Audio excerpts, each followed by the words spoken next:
Assalomu alaykum. Yaxshimisizlar, charchamayapsizlarmi? Bitta yangi g'oya kelib qoldi va buni amaliyotda tatbiq qilib sinab ko'rdim. Qiziqarli, juda ham bir ajoyib loyiha bo'ldi. Mana shuni video qilib sizlarga ham tashlamoqchiman. Xullas, dasturni ishlash qoidasi quyidagicha. Bu dasturni foydalanuvchi dastur ichida chizma chizadi o'zi. Paint degan dastur bor edi-ku oldin. Yoshligimizda kompyuterga rasm chizardik qalamda, agar esinglarda bo'lsa. Xuddi o'shandek bu dastur ichida ham chizma chiziladi va dastur o'sha chizmani oladi va shu chizma bo'yicha hozirgi realniy vaqtda mana shu chizmani hosil qilgan patternni qidirib topib beradi. Keling, buni qanaqa ishlashini amaliyotda ko'rsataman. Xullas, mana bu to'rtburchakka patternni chizamiz. Xullas, sichqoncha yordamida o'zimiz xohlagan, bizga o'zi qanaqa, misol uchun treyderlikda o'zimiz yoqtirgan pattern bo'ladi-ku, o'shani chizishimiz mumkin bo'ladi. Mana xullas shundoq tushiramiz, ozgina chiqamiz, tushiramiz, chiqamiz, tushiramiz va chiqamiz. Xullas, narx tushgan, chiqqan, tushgan, chiqqan, tushgan, chiqqan.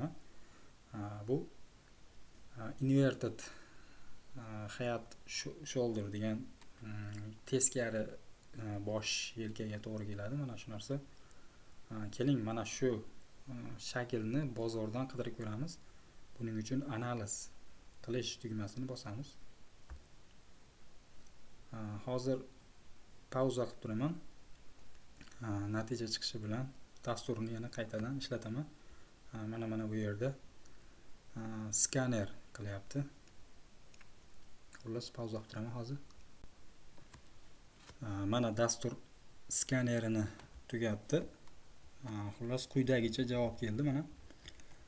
Xullas, mana shu shakl bo'yicha topilgan o'xshashliklar 40 bitta ekan. 40 bitta kriptovalyutani topibdi. Birinchisi mantra USDT ekan. Keling, o'sha mantrani ko'ramiz. Roboni bosib ko'rdim. Xullas, mana ikkinchisida Robo USDT turibdi. Mana shu Roboni ochdim. Umuman olganda to'g'ri, mana yasagan biz bu shakl rosa 100% o'xshash emas-ku, lekin katta ehtimollikda mana shu shakl yasalgan mantra.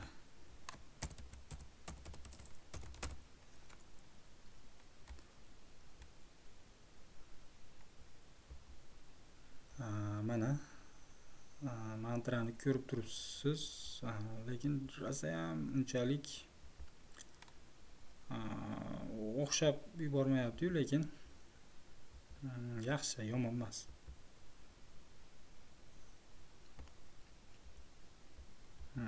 Men unchalik, lekin bu yerda head and shoulder degan patternni unchalik to'g'risi balki bordir. Shundoq tushgan, chiqqan, tushgan, chiqqan, tushgan. Qaysidir ma'noda yasagan bo'lishi mumkin bu ham. Xullas, dastur mana shu tartibda ishlaydi. Yana bir ajoyib tomoni bor dasturni saqlash. Bu yerga siz o'zingizni xohishingiz bilan pattern chizasiz, chizmani chizganingizdan keyin har doim chizmani chizib yotmasdan buni saqlab qo'yishingiz mumkin bo'ladi. Mana saqlash tugmasini bosib, hozircha рабочий stolga saqlaymiz. Misol uchun bip groups deb saqlaymiz. Mana pattern saqlandi.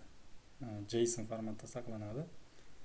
Mana tozalash tugmasini bosib, boshqatdan o'zimiz xohlagancha endi bu yerga. Odatda bunaqa grafik bo'lmaydi. Xullas, xohlagancha grafik chiziladi. Yuklashni bosib, qayerga yuklagan bo'lsak, mana shuni bosishimiz bilan mana o'sha yuklagan pattern yuklanadi mana shu joyga.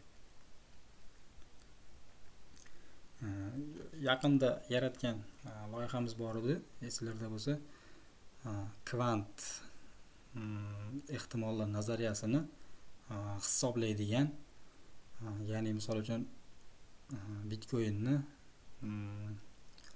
yoki bironta aksiyani 20 kun ichida misol uchun 10% dan ko'proq o'sish ehtimoli qancha degan loyiha yozgandik kodini. Xudo xohlasa, endi nima qilamiz? Endigi vazifa mana shu chizma chizamiz. Chizma chizilgandan keyin buni bozordan aksiya yoki kriptovalyutani topib, uni kvant tahliliga integratsiya qiladi, ya'ni kvant tahlili rejimiga o'tkazadi. Xullas, bu yerdan grafik assetni topadi va kvant tahlilini amalga oshiradi. Bizda oxirida dastur o'zini sotib olish yoki sotib olmaslik qarorini dasturni o'zi chiqarib beradi. Xullas, hozircha mana shu dasturni o'zini kvant loyihasini ulanmagan holatini, shunchaki kriptovalyutani bizni chizgan nimamiz asosida, patternimiz asosida topadigan bu dasturni exe formatda, ya'ni kompyuter dasturi formatida buni Telegram kanalimizga tashlab qo'yaman. O'sha yerdan olib bemalol bu dasturni Telegram kompyuteringizda ishlatib sinab ko'rasiz.